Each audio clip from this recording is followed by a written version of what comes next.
A few questions to answer on today's episode of Locked On Ducks. Who are some of the most underrated players for Oregon going into this week's game against Georgia and the 2022 season writ large? And what's the running back room going to look like? How could the carries get distributed? It's a legitimate question, and perhaps the most unique mailbag question I've gotten to date. Here we go. You are Locked On Ducks, your daily podcast on the Oregon Ducks, part of the Locked On Podcast Network. Your team every day.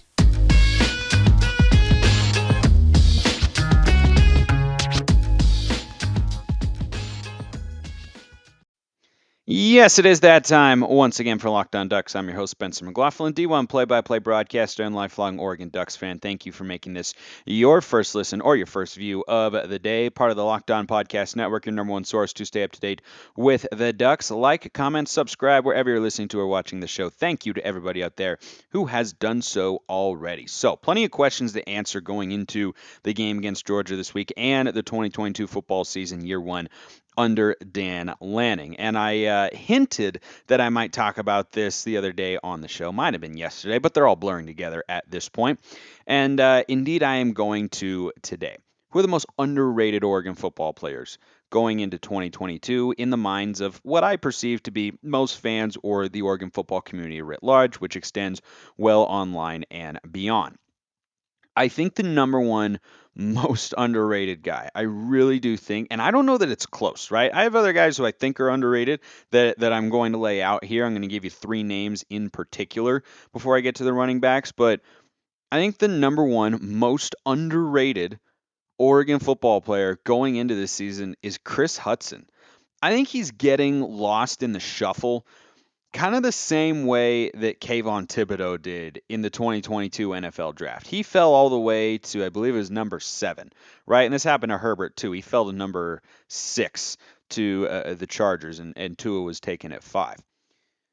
Last year, Hudson kind of started to come on at the end. And so as a result, I think we saw what he was capable of, or at least a glimpse of it, and thought about, what he could be in 2022.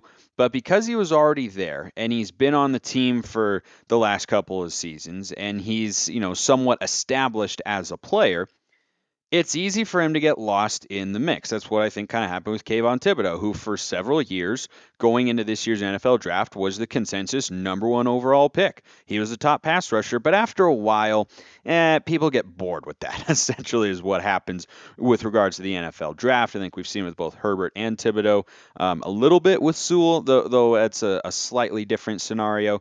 Looking at Oregon's last 3 top 10 picks, but I think a great example of it is Justin Fields. I have no clue how Justin Fields fell to number 12 in the NFL draft that he was selected.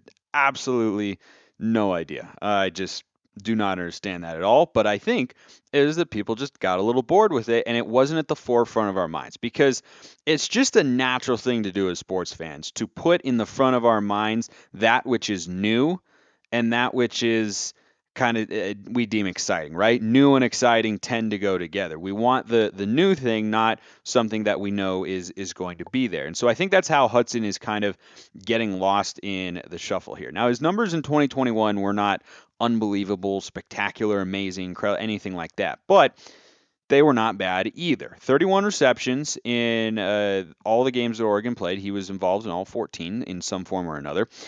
419 yards, 2 touchdowns, but it was really the end of the year where he started to come on. Now, he was a solidly rated 4-star on 24/7 when he came out of high school and committed to Oregon, and is one of those guys who, if he committed right now in next year's class, and speaking of wide receivers who have committed, I'm very curious to see if Kyler Casper plays a lot or at all this year. Really unique, physically gifted guy, but there are quite a few established receivers, or more established, I guess, because it's one of the most unproven units for Oregon going into 2022.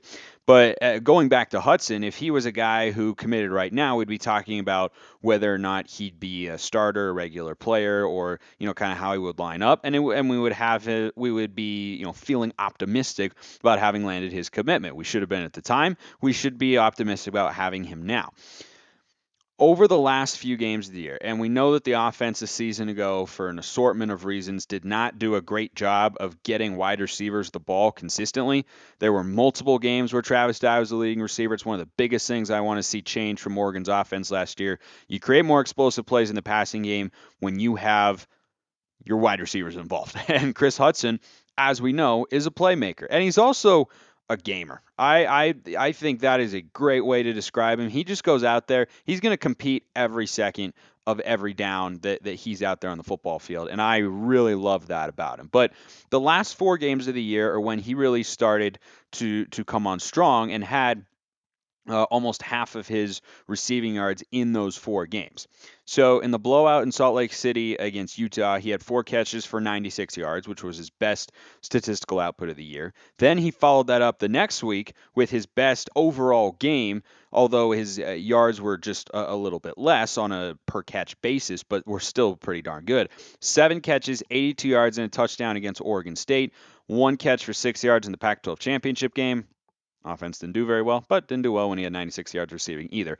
And then in the Alamo Bowl, he had 6 catches for 55 yards and a touchdown. He also had a 2-point conversion that was successful on a play that I thought was doomed from the beginning, but it was that little, orbit motion and swing it back out into the flat to the guy who draws the defense's attention. I thought he was toast, but every time he has the ball, he runs hard. And what I like about Kris Hutson is he can line up outside. He's best suited to be in the slot, but he played outside a number of times in 2021. And he's someone who I think is a solid route runner. He's gotten better at taking care of the ball, right? Had a couple of fumbles in 2021, but cleaned that up as the year went on. And I think he's a guy who, if not for Seven McGee, who's perhaps overshadowing him more than all the other receivers in the room because of his transition, right? And that's a more exciting thing to talk about. If Seven McGee had not transitioned to a wide receiver, which I think is a good move, then I think we'd be talking more heavily going into this year about Kris Hutson, who could very easily be a guy if Oregon has the sort of prolific passing attack that I'm hoping they have in 2022 or the one they're capable of having this year. He's a guy who could very easily average anywhere from 4 to 10 catches a game. I mean, in that Oregon State game a year ago with Anthony Brown back there, who, as we know, didn't get it to wide receivers very consistently, he was the go-to guy. On third down, he was there. He was creating separation, but he was making big plays in big moments, right? There was the moment where I was most worried about giving that game away was, I think it was 31-21 at the time, something like that. And the Beavers were on the comeback trail in the fourth quarter. This was after the onside kick, and Oregon was staring at a 3rd and 8. And I'm sitting there going, oh my gosh, this needs to be picked up. And Hudson got enough space on a crosser. Brown delivered a nice ball. He made a contested catch, and he made another one later in the drive as well that was not quite as difficult. But again, he was there when we needed him to be. And he's someone who has more experience at the wide receiver position than Seven McGee. And if you're going to have 2 slot receiver sets, going 4 wide, 2 on each side, and a running back in the backfield, or maybe a tight end, I think your 2 slot guys could very well be, depending on the personnel and the sort of play you're trying to call, could be Kris Hutson and Chase Cota. Now, you can line up Cota out wide as well and move him around, kind of do whatever you want, frankly. And, maybe Hudson and McGee will be out there running those crossing routes and catching drag routes and 8 to 10 yard crossers in space. And I've seen Hudson go down the field. He's capable of doing that, to be sure. But I really like what he presents, kind of like Troy Franklin, but from the slot. I think he's most effective when he's running routes that are within 5 to 15 yards. I think that's where he really excels. And if he can continue to take care of the ball the way he did in the latter portion of last season, then he could be a really effective player for Oregon this year. Who else is being slept on for the Ducks against Georgia this Saturday and this season? I'll tell you after I tell you about BetOnline, the fastest and easiest way to check in on all your betting needs. Find all your favorite sports and events at the #1 online source for odds, lines, and games. Find reviews and news of every league, including Major League Baseball. Go Mariners. They won big today. Just saying. NFL, NBA, NHL, combat sports, esports, and even my personal favorite, golf. BetOnline continues to be the top online resource for all your sports wagering information, from live in-game betting to scores and podcasts. They have you covered. Head to BetOnline today or use your mobile device to learn more about the action happening today. BetOnline, where the game starts. I think Terence Ferguson is a prime breakout candidate this year for a couple of reasons. Number one, I am assuming we get the ball to receivers and tight ends more than we did last year. I think it's a pretty safe assumption because I don't know how much lower it can be from the way the offense operated a season ago. Number two, I am super high on Ferguson. Really, really high on the physical gifts he has. He actually played primarily as a wide receiver in high school, and he's made the transition to tight end. He's a solid blocker. I think Matavao is more likely to give you a pancake block or a road clearing block than Ferguson is, but he's solid in that sense. But pass catching and route running, I really like the physical gifts that Terrence Ferguson's got. And the play that sticks out the most to me is in the Alamo Bowl. He caught a shallow cross from Anthony Brown and just kind of disposed of an Oklahoma defender on third down and ended up moving the chains. I think that he's someone who, if we can work him regularly into the passing attack, I think he's a real weapon. Is he Brock Bowers? No, it seems like nobody is. And there's a lot of hype around that guy, rightfully so. But he has a similar sort of frame when you watch him on TV, right? You see the thickness and muscle mass that he's accumulated to make him a tight end, but you also look at him and go, is that just a big wide receiver? Like he seems like the sort of guy Stanford would have recruited, honestly, right? To line up a tight end, throw those fade routes to in the goal line. I'd be down to see that. He's got good size, he's got great hands as well, and I think has a really good feel for the position. But another reason he could be poised to be a breakout candidate this year is a year ago, Bo Nix, in an offense that was not run by Kenny Dillingham, but still, Bo Nix was the quarterback. He had a tight end by the name of John Samuel Shanker, who in 2021 set the Auburn tight end record for receptions and yards in a season, and Bo Nix didn't even play the whole season, right? That was with a quarterback change, but a lot of those completions and yards came from Bo Nix. The tight ends can often be a safety blanket for a quarterback because sometimes they're involved in check down routes or they can get favorable matchups because of their physical gifts.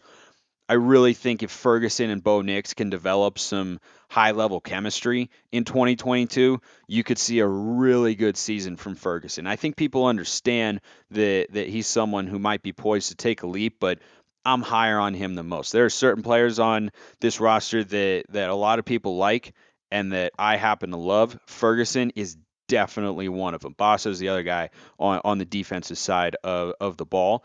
But I just wonder how much production we can get from the tight ends. It's such a talented room. He and Matavao and Patrick Herbert and Cam McCormick, if those are your number 3 and 4 tight ends waiting in the wings, a high 4-star and a guy who is more than capable of being a solid contributor in Herbert and McCormick respectively, I think you can do really good things at that particular position. Defensively, I think the biggest guy being slept on is a guy I've actually talked about a lot here on the show, but let me explain. Christian Gonzalez is probably going to be Oregon's starting corner, probably going to be Oregon's best corner. But I was doing a little light reading earlier today, emphasis on light. And what I've found is that the draft profile for Christian Gonzalez is going up and up. And if he has a good year, could very easily be one and done at Oregon because he might be taken in one of the first 3 rounds of the NFL draft. Now, depending on which scouting service you look at, they have a little bit of variance in their projections for him and where he could get selected.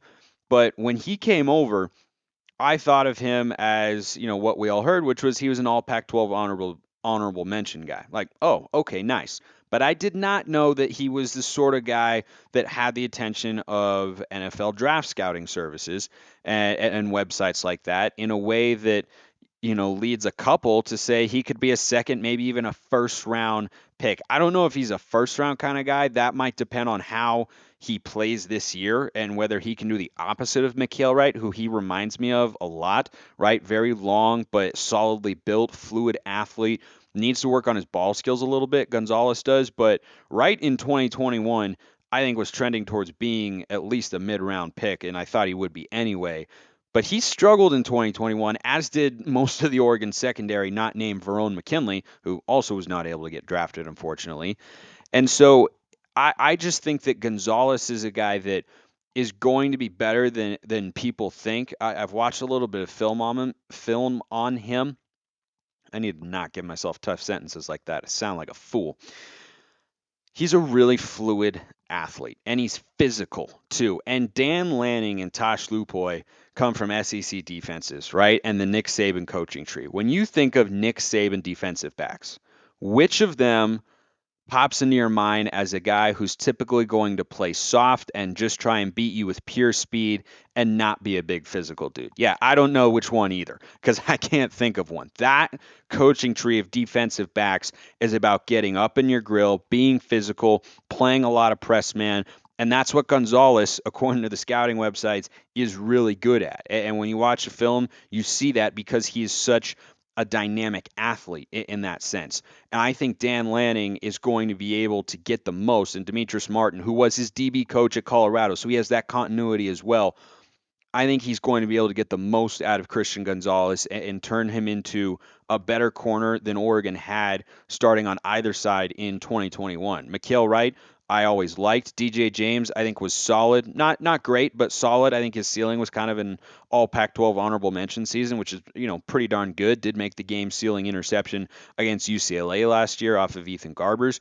But I think that Gonzalez could be the best corner Oregon's had on the roster in the last couple of years. And I don't think the reason I have him in this group of players who are relatively being slept on for the Oregon roster going into this season is because I think people have expectations of him being good, but I kind of have an expectation here of him being great. I like what I see, and this game against Georgia is going to be a big test. It's probably the most talented group of wide receivers Oregon will face all year. I mean, certainly from a recruiting ranking perspective, that is going to be the case. And I think that it's going to be a great test. And he's someone who historically has followed the other team's best wide receiver. I think that's an advantage for a defense to have. But he's going to get thrown into the fire there. And he's got to be Oregon's best player in the secondary because I don't know who else is going to be. Can Dante Manning make a leap and look like the 5-star player that he was recruited as? Yeah, I hope so. But am I as confident in that? Or do I see that as likely as Christian Gonzalez being, a really good first or second team all Pac-12 caliber corner? No, I don't think it's quite as likely. And the safeties, just nothing but question marks, basically. Bennett Williams, Jamal Hill are back there kind of playing the star position, but I don't know if they're going to be starting on every single play in the base defense. Will be Brian Addison, Triquez Bridges, J.J. Greenfield. I don't know. There's a lot of names that could be thrown out there, and we don't know because Dan Lanning won't give us a depth chart. Yeah, that's just the way that it is, which makes life tough for broadcasters. And speaking of broadcasters, I'll be talking to Mike Jorgensen, the Oregon radio color commentator for my entire life and beyond. He will be on the show on Friday, previewing the Georgia game. So make sure you like and subscribe if you haven't already. Stick around for that. But I think those are kind of the three most underrated guys going into this year. And two of them are just guys who I feel like could really, really pop in Ferguson and Gonzalez. I think that casual Oregon fan has an expectation that those guys will be good. But I think that if things play out correctly in the way I hope they will, I think those two guys could be really, really great.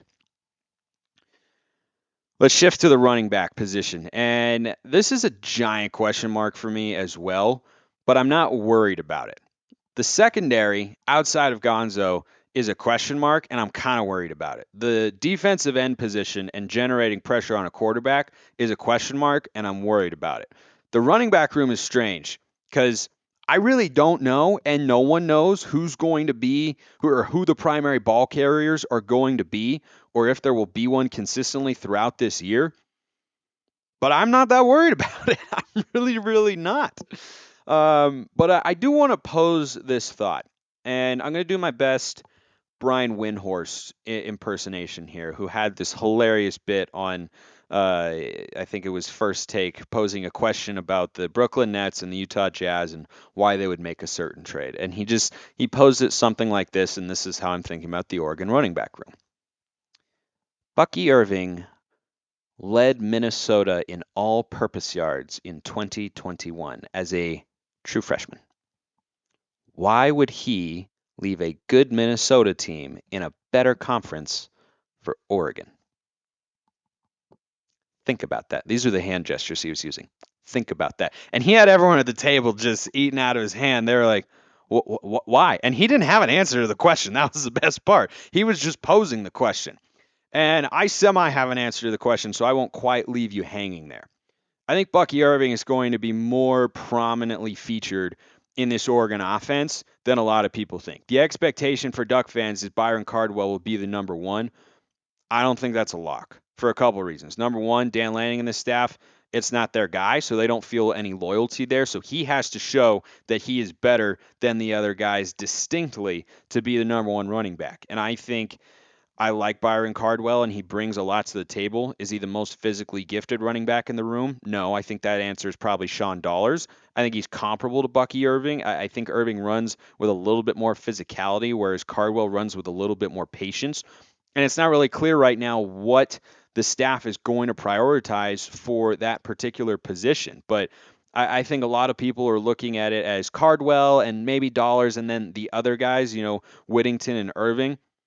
I will not be surprised if we see a number of these guys consistently throughout the year, number one, and on Saturday against Georgia. But number two, I won't be surprised if Bucky Irving, like I just couldn't get past that question, right? I was asking to myself, like, why would he leave Minnesota if he didn't have a guarantee that he was going to be a fairly high volume player? Because he showed the Golden Gophers and PJ Fleck up there, row the boat, baby.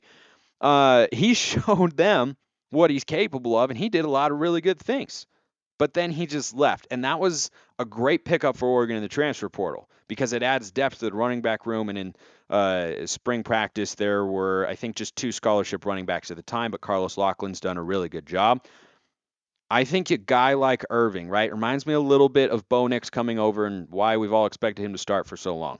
A guy of that caliber leaving that type of school to come to Oregon seems like he has some sort of implicit guarantee that at the very least he'll be one of the two most featured backs in the offense this year. And who the number one is, we're going to have to wait and see. It'll depend, maybe on the hot hand. Maybe we'll see three running backs a lot. Maybe they'll rotate them in and out. I mean, for the last couple of years, I suppose in 2019, Habibi Likio was in there for the goal line situations, but it's really just been Travis Dye and CJ Verdell, and that's pretty much been it. We didn't see a whole lot of other guys, and that's been a little bit of an anomaly from what we're accustomed to with the Oregon offense. There's usually been a consistent kind of third ball carrier. Oftentimes it's been a hybrid wide receiver, so I guess Jalen Red kind of fits into that mold, but it feels like it was Seven McGee a little bit last year, right? He'd get a couple fly sweep carries. I wonder if they're going to have a third down specific running back who, like Noah Whittington, who played in the air raid at Western Kentucky last year.